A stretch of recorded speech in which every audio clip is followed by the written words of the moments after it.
মাগরিবের নামাজের পরে হাসবুনাল্লাহু নি'মাল ওয়াকিল এই দোয়াটা যদি 33 বার করে পাঠ করতে পারে, আল্লাহ পাক নগদে তাকে 4টা পুরস্কার দান করে দেয়। জোরে কোন সুবহানাল্লাহ।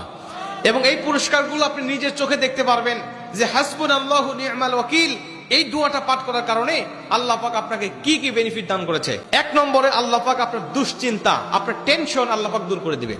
আপনি যত বড় দুশ্চিন্তা থাকেন না কেন, আপনার টেনশন আপনাকে একদম শেষ করে দিচ্ছে। আপনি যদি হাসবুনাল্লাহু নি'মাল ওয়াকিল মানে আল্লাহ আমার জন্য যথেষ্ট, আল্লাহ আমার জন্য অভিভাবক হিসেবে যথেষ্ট, আপনি যদি দোয়া করতে পারেন, আল্লাহ পাক বলেন যে আমি আল্লাহ পাক তার টেনশন, তার দুশ্চিন্তা একেবারে দূর করে দেই। এটা হলো প্রথম নম্বর বেনিফিট। দ্বিতীয় নম্বর বেনিফিট হলো যে এই দোয়াটা যদি কোনো ব্যক্তি নিয়মিত পাঠ করতে পারে, রাসূল সাল্লাল্লাহু আলাইহি ওয়াসাল্লাম বলেন যে আল্লাহ রাব্বুল আলামিন তার বিপদ আপদ বালা মুসিবত আল্লাহ পাক দূর করে দেয়। এটা আল্লাহ পাক নিজেই তার জন্য সাহায্যকারী হয়ে যায়। বিপদ আপদ বালা মুসিবত তার সামনে আর কিচ্ছু রাখে না। আপনি যত হাসবুনাল্লাহু নি'মাল ওয়াকিল পাঠ করবেন, তত আল্লাহ পাক আপনার সামনে থেকে বিপদ বালা মুসিবত দূর করে দিবে। 3 নম্বরে নবীজি সাল্লাল্লাহু আলাইহি ওয়াসাল্লাম বলেন, যে ব্যক্তি হাসবুনাল্লাহু নি'মাল ওয়াকিল বেশি বেশি পাঠ করবে, আল্লাহ রাব্বুল আলামিন সে যদি কারোর দ্বারা জুলুম শিকার হয়ে থাকে, সে মাজলুম, তার উপরে কেউ জুলুম করেছে, তার উপরে কেউ কষ্ট দিয়েছে, তাকে এই কষ্টটা সে পেয়ে আল্লাহ পাকের কাছে হাসবুনাল্লাহু নি'মাল ওয়াকিল পাঠ করেছে, আল্লাহ পাক বলেন নিজেই আমি ওই মাজলুমের পক্ষে হয়ে যাই, জালেমের বিপক্ষে আমি আল্লাহ নিজের অবস্থানটা দাঁড় করা দেই। জোরে কোন সুবহানাল্লাহ। ভাই, আল্লাহ যদি আপনার পক্ষে দাঁড়ায় যায়, আপনার আর কিছু লাগে? আল্লাহ যদি আপনার জন্য সাহায্যকারী হয়ে যায়, আর কিছু লাগে? আপনাকে কোন জালিম আপনার উপর জুলুম করছে, আপনি হয়তো বা সেই জালিমের কাছে আপনি কিচ্ছু না, একেবারে তুচ্ছ, কিন্তু আল্লাহ তো তার থেকে অনেক বেশি শক্তিশালী।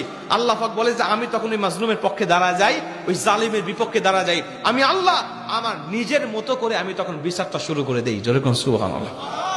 এজন্য যদি কেউ আপনার উপর জুলুম করে, আপনি হতাশা হবেন না, আপনি কষ্ট পাবেন না, আপনি আসমানের দিকে মুখটা উঁচা করে বলবেন হাসবুনাল্লাহু নি'মাল ওয়াকিল নি'মাল মাওলা ওয়া নি'মান নাসির।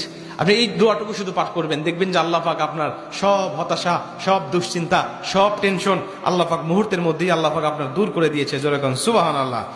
এবং 4 নম্বরে রাসূল সাল্লাল্লাহু আলাইহি ওয়াসাল্লাম বলছেন যে তাকে আল্লাহ পাক দুনিয়া এবং আখিরাতের কল্যাণগুলো আল্লাহ পাক তাকে দান করে দেয়। দুনিয়াতে যত কল্যাণ, যত খারাপই আছে এগুলো দূর করে দেয়, কল্যাণগুলো আল্লাহ পাক দান করে দেয়। আবার আখিরাতের যত কল্যাণ লাগবে আপনার সব কল্যাণগুলো আল্লাহ পাক আপনাকে দান করে দিবে। আল্লাহ পাক আমাদের সবাইকে এই 4টি ফজিলতগুলো পাওয়ার আশায় হলেও আল্লাহ পাক আমাদের সবাইকে এই হাসবুনাল্লাহু নি'মাল ওয়াকিল এটা মাগরিবের পরে 33 বার, অনেক মুহাদ্দিস বলেছেন ফজরের পরে 33 বার, যদি কোনো ব্যক্তি 11 বার পড়তে চায় সমস্যা নেই, কিন্তু 33 বার পড়তে পারলে সবচেয়ে ভালো ফলাফল পাওয়া যায়।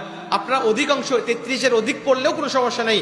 এক কথায় যে ব্যক্তি হাসবুনাল্লাহু নি'মাল ওয়াকিল বেশি বেশি পাঠ করবে, আল্লাহ পাক তাকে এই ফজিলতগুলো দান করবে। জোরে কোন সুবহানাল্লাহ। যতগুলো আমলের কথা বলা হয়েছে আল্লাহ পাক আমাকে সহ সবাইকে আমল